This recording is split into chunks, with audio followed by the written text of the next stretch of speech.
this has been quite a year, and every year we always say, what are we going to say that's new? And this year, everything is new, and everything has changed.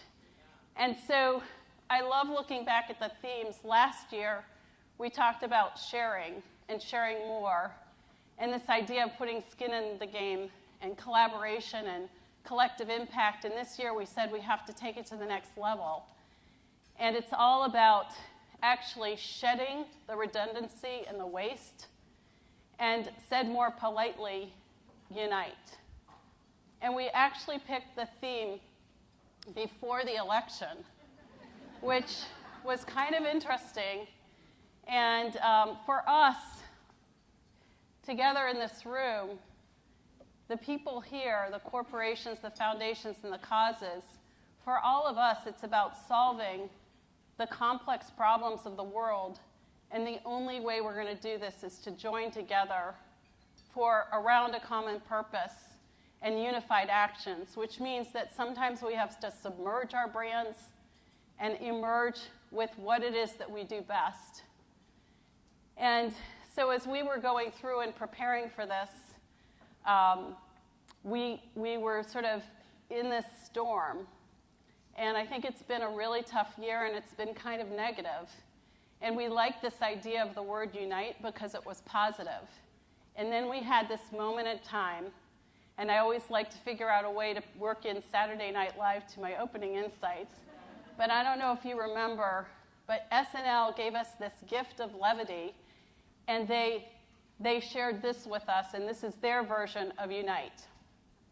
So with the theme of unite, we love to kick off with our opening insights of what we've learned in the last year, what we're going to talk about for the next day, and what we're going to talk about coming in the next year for 2017. So we have 10 insights, and the first one that I want to kick off is this idea of we're moving from grant makers to world changers. And we were inspired by Fortune magazine, who came out with their 2016 Change the World list.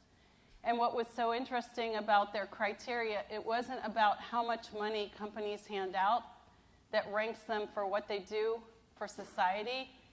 It's actually what they do with their entire business model, philanthropy included, and looking at the companies and what they do to improve society.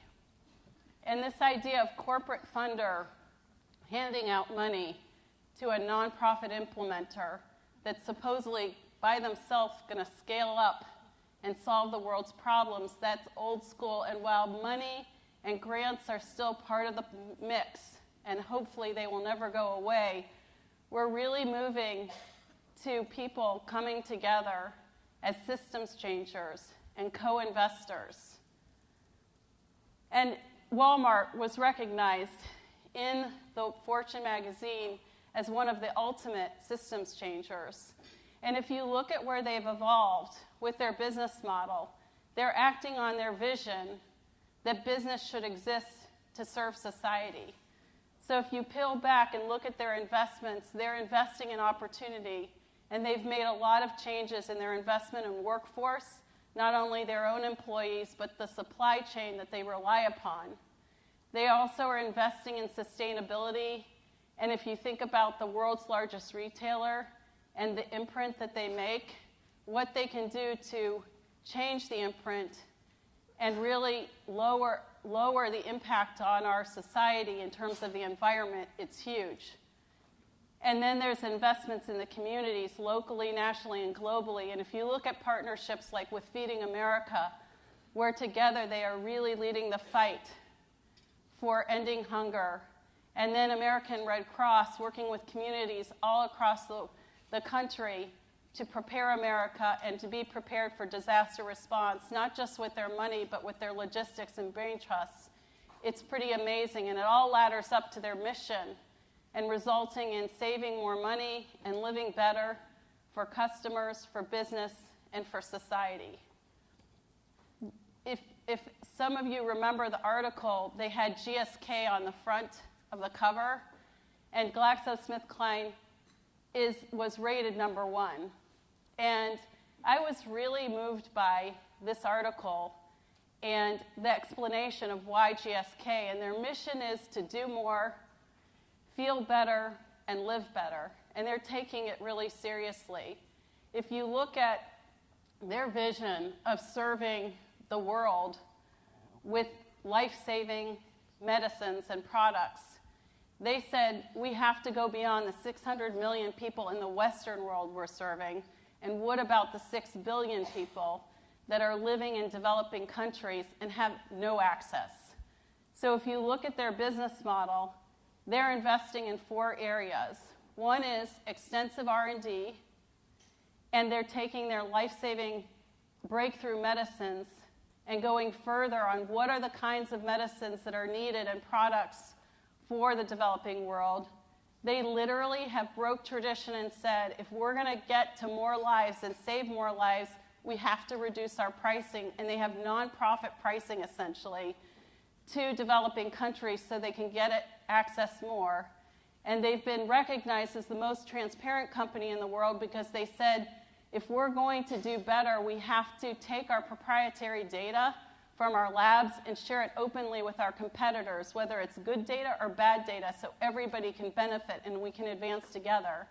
And then finally, their partnerships are so new age. Look at their relationship with Save the Children. Yes, they're still giving them a lot of grant money, and that unrestricted funds for capacity building is important, but what's really interesting is Save the Children is informing their scientists when they come up with these breakthrough treatments and breakthrough medicine. Save the Children is the one that says to them, you can't have this vaccine or antibiotic be refrigerated because there is no refrigeration. And it needs to be in small satchels because that's the way it gets delivered. And on the packaging, you can't use language, we have to use images. And that kind of insight and brain trust is just brilliant, which leads to them the results of we're seeing more science, more lives saved, and by the way, the market share for GSK is way up. And so it's all about impact, and we're always talking about impact. So the next insight is that we have gone from outputs and proxies of what might be lead measures to outcomes, but it's so much more than just the tangible outcome and qualitative outcomes. If you look at the folks in this room that are pushing the envelope with impact, we're actually, I'm calling it, it's an impact journey. And so take Goodwill. They have been measuring, obviously, the number of people that they train for job and career development. And now they're evolving to looking at the number of people that are placed and how are they doing and moving up the ladder. And then our friends from American Cancer Society, the leader and convener for all cancers, they have in their strategic plan the heroic outcome of reducing mortality by 50%, but they're recognizing because of the amazing breakthroughs in cancer treatments that it's not just about reducing death, it's actually about improving the quality of life as people live longer and are living more with cancer. So quality of life and figuring how to measure that is critical. And then they're also addressing the huge issue for everybody, which is disparities. So we have these amazing life-saving treatments, but depending on the zip code that you live in, you have no access to them. So they're going deeper and figuring out how do they measure and benchmark to get to those levels. And then I've had the privilege of working with some of the top youth development organizations, and I'm so impressed because they've come together with their CEOs and their subject matter experts around the issue of STEM. And they have decided that no one of their organizations, the YMCA, the Boys and Girls Clubs of America, 4-H, and Girls Inc., they've recognized that they all have STEM programs, which is science, technology, engineering, and math. But not one organization and one dosage is going to solve this problem. So they all have come together and said, we need to fill the STEM pipeline. And they have created common national measures and local program elements and said we have to raise the bar. So together they're piloting and scaling up STEM programs that are going to address this problem together. And then there's Special Olympics. They have for years had extraordinary impact in growing the number of athletes with intellectual disabilities that they have served. And all of a sudden they stood back and said, that's 3% of the population with intellectual disabilities. What about the 97% that those athletes touch in their lives? And a couple years back, we gave an insight that it's not always about the beneficiary. Sometimes the beneficiary does more for the benefactor. And that's very true with Special Olympics. The gift that those athletes give to the rest of us in terms of acceptance and inclusion, now more than ever before, is critical. And so Special Olympics is evolving from counting the number of athletes they serve to figuring out how they can measure communities of inclusion. And it's not just the metrics that they're using. It's their storytelling and their creative way of how they bring the message. And I want to show this one video because it's super creative, and it's actually kind of surprising how they bring this issue to life. People look at you. They stare. They all stare. They point at you. They shout things. They make you feel different. It's fantastic.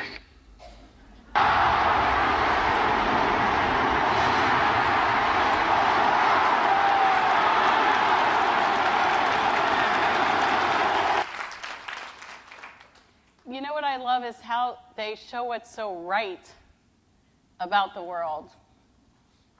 So my next insight is about democracy. And I'm going to go ahead and say it. Democracy is not good when it comes to decision making. There, I said it. One of the problems that we're seeing is that how many of you have experienced death by committee and decision making? It's killing us. We've got to stop the democracy. And there's a real huge problem with data and making decisions using data. We're woefully behind, particularly, dare I say, in my beloved nonprofit sector. And so what I am predicting and what I am seeing is that we're moving from democratic decision-making to data-driven decision-making. And it's going to be critical, and I don't just mean collecting data.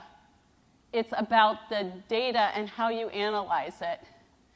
And Best Friends Animal Society, who is the leader in the no-kill movement, they are using data and have made huge investments that's super impressive, that's literally looking, if they're going to say no kill by 2025, they've got to figure out how to get all the communities to benchmark and look at how are we going to go from 9,000 dogs and cats dying needlessly in shelters a day to 0.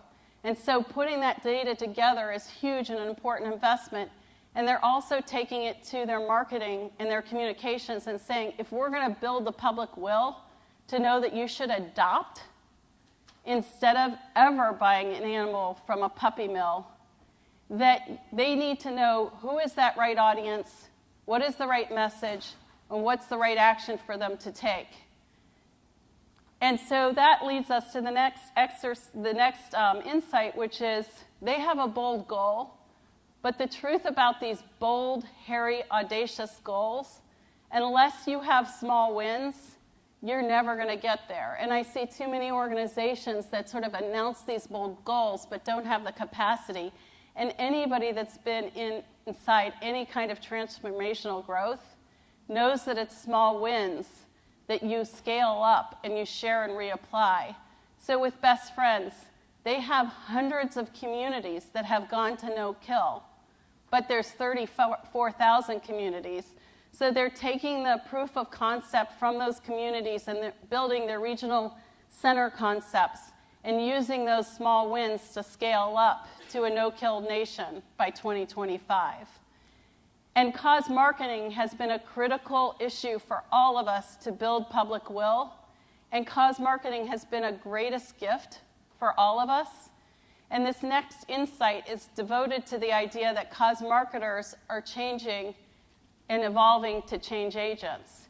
And so while cause marketing has been brilliant at generating revenue and generating awareness and helping support a solution, there's a growing recognition that actually cause marketing in many cases has been the programmatic solution. Susan G. Komen, the mother of all change agents, they have for 35 years led the fight against breast cancer. And back in when they started, people couldn't even say the word breast cancer. They literally put this issue on the map. And yes, they raised a boatload of money, and they've raised a lot of awareness. But if you look at what they've done throughout the years, they got at-risk cultures like Hispanic women, who it wasn't a thing to go get your mammogram. They used the voice and cause marketing to literally get people to change their behavior and saved millions of lives. And then we go to the son of all change agents, the Movember Foundation, who has taken a page and actually credits what they learned from Komen. And all of you know in this room, learning from each other speed dials our progress. And so the Movember Foundation in 2003 basically took an issue of men's health that was invisible, like colorectal cancer and men's suicide, and literally put it on the map. And then enter stage left, World Wildlife Fund. Around 2007, we had climate change. And we're all still talking about today's issue, which is Jimmy needs a kidney, and we have to solve this problem today. And they were figuring out, how are we going to get climate change on the map when it seems so far away? So they invented Earth Hour, which was amazing. And 1 year into it, they said, if we're going to get to our goal, there's no way that we're going to be able to do this as a branded campaign. And so they did what we all need to think about doing when it makes sense, which is they opened it up. They're the open source change agent. And so they literally took their model, invited all the competitors in the environmental space and their partners and beyond, and now Earth Hour has been a critical way to put climate change on the map. And as we have evolved in cause marketing, we've seen some really impressive new age partnerships, and one that I really wanted to showcase this year that's not only talking about bottom line and double bottom line, but actually triple bottom line. And I don't know if you saw, but Time Magazine voted an invention from our friends from UNICEF USA, this thing called Kid Power. And together with their partners, Target and Lucasfilm, there's this strategy that they have that is amazing. It's addressing two crises. One is the 1 in 4 children here today that are obese or at risk because they're inactive, and 1 in 4 children overseas are severely malnourished. And so you have this Kid Power Band, and literally our nonprofit friends invented this, and the more steps you take, it's like a Fitbit for kids. The more steps you take, it gets them active. But what it does is it unleashes purpose for these kids, because every time you're more active, it unlocks therapeutic food packets for kids overseas that are malnourished. And so while we're solving the crisis of getting kids more active over here and supporting kids over there, we're also creating a generation of kid philanthropists to build a marketplace to care for the world going forward. And so it's brilliant. You have UNICEF USA, who's protecting and looking after the world's children, not only just to survive, but to thrive. And then you've got our friends from Target, who have been deeply committed to communities and to wellness, and they're taking their vast resources and they're literally activating the Target moms, the dads, the parents, the kids, the communities to get more kids active over here to help them over there. And then we have Lucasfilm, who at their inception George Lucas was a very philanthropic at the beginning, and Lucasfilm, just like everybody else, is very generous financially. But the one thing that they know about themselves, and they inspired in many people with Star Wars, is just the storytelling and the inspiration. And so they're bringing their amazing DNA to help inspire people not just to make a one-off donation, but get a whole generation of kids and their families to put more purpose in their lives. And all of this leads to a whole bunch of complexity because everything we do is just really complex. And I really think one of the challenges, put aside everything else, is that if you look at the organizations and the partners that are most transformational, they fight complexity with clarity. And I love this quote from Alan Siegel, who is decidedly the leader of the plain English movement, is clarity above all. And all of you know that if you look at organizations that have been most successful and most transformational, they make strategic choices and they don't say everything and nothing. And at the heart of clarity is purpose. And one of the things that's new about purpose is we're moving from organizational purpose to role purpose to personal purpose. And I was having a conversation with Jim Gibbons, the head of Goodwill International, and one of the things he said to me is he goes, you know what is a death nail in an interview? Is when I'm talking to somebody that's come from the corporate world and I ask them, why do you want to work for the Goodwill? And they say, you know, I really decided it's time to start giving back. And then Jim is like, what the F have you been doing in your seat? Like, you don't need a title to give back, and here's the door. And so we're seeing a lot of purpose show up and a lot of chief purpose officers. And Shannon Schuyler from PwC is somebody that I really admire. She's a chief purpose officer. And her job is to unite the business purpose with the employee purpose, with the foundation purpose, which she heads up. And she takes it all the way to her business partners and actually every walk of life. So you'll see her. She interviews CEOs and fashion designers and even this guy. His name's D1. Have you guys heard of him? You have? Do you know what he raps about? Well, of course, I had never heard of him. I've never heard of anybody. And so I always try and find cool people and put them up here so that I can look cool. But if you'll ask my daughter, I'm not cool. But this guy's D1. So he was a school teacher, and then he became a rapper. And he really struggled to pay his college loans off. And he raps about financial literacy. And he's teamed up with Shannon and PwC, and it's like purpose is at every seat, and everybody has a voice. And what's interesting about that is it leads us to the next insight, which is about celebrities.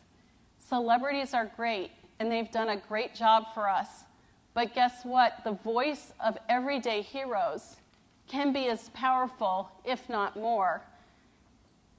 We often think about this, but we don't talk about it. The extraordinary commitment that volunteers all over the world have done to keep our planet safe, to raise awareness, to do good. This is a picture of cops around the world who have come together for the Special Olympics torch run. And they keep the flame, but what they do is they raise awareness, they raise $65 million a year, and they unite people and bring them together around the movement. And then there's employees. Just at the baseline, we still have $4 billion in workplace giving, and now we're seeing a huge explosion with cause marketing and employee engagement. And they have so much power and so much influence. They are the new it girl, and this it girl is Amanda Templeton, and she works at the Lincoln Park Williams-Sonoma, where I shop, and I took this photo by myself, and Chuck Robinson, our creative director, who is literally heading up this entire production, was like, this is not of our standard. And I'm like, yeah, I took it myself, but I wanted to tell the story about Amanda. And she took out the 10 things that you should know. So what happens is I go to Williams-Sonoma, I buy my things, and she doesn't ask me for money. The cash register does now because there's all this technology, but she's what we're calling a mission messenger. And so what she says to me is, Paula, can you round up? Because we are partnering with St. Jude, and did you know that they turn nobody away? And their cure rates for cancer have gone from like something like 2% to almost 98%. And I'm like, how much money can I give you? And they're like raising so much dollars, they have so much influence. And so that's my tribute to Amanda. But we're also looking at Snapchatters, like this guy named Brandon, who tells stories, and bloggers like this other guy named Brandon, who's telling stories like these guys. This guy raised $3.8 million in a couple of days with his own voice for local causes. These guys have a lot more influence and are actually doing a lot more when you look at the impact than some of these Hollywood jet set. And our everyday heroes are here, the community. We actually have 14 CEOs from top nonprofits and foundations that are coming here as volunteers. They don't go to conferences anymore, but they've come here to be with us and give back. And we're truly grateful. And that doesn't even count the CEOs that are in the room just also to be here. And then we have our social capital heroes. For the last 3 years, all of them are back. And these are people that have done extraordinary deeds, and they're so humble. And tonight we will reveal our next one, and I promise you, it will be a very moving experience. And then there's our speakers this year, the class of 2017. Really amazing speakers that are sharing their insights and not just speechifying with case studies. And most importantly, all of you. I have to pause here, as I like to every year, and say, the people in this room are amazing. And somebody last night asked me, this is my first time, what's the one thing I need to know? What's the best thing about social capital? And I said, above everything, first of all, our speakers, our content, we always get highly rated, but that's the price of entry. We hear across the board, it's the people in this room. It's literally every person in here is speaker worthy. And the caliber of people is amazing. And we know who you are. You're the leaders, you're the doers. You also are off the conference circuit, but you come back. And what we've tried to do is create a safe space so we have no advertisers, no exhibitors, nobody hitting you up, nobody asking opportunistic questions or getting on a political rant. And if you do, you know we vote you off the island and we won't see you here next year. But it's this amazing space where we're like, you guys are trying to save the world, and we come together, and it's not transactional. It's really building relationships and helping us click our heels like Dorothy, say there's no place back home, and then go out and fight the good fight. And so what I'd like to do is end this last insight with one of my everyday heroes, a man that's here. His name is Kevin Washington. He's the CEO of the YMCA of the USA. And one of the things that I love about Kevin is that in this challenging time, one of the things I noticed is that he doesn't lead with the gaps and the negative. In fact, we're all closing gaps. That's still true. But what Kevin talks about is the potential.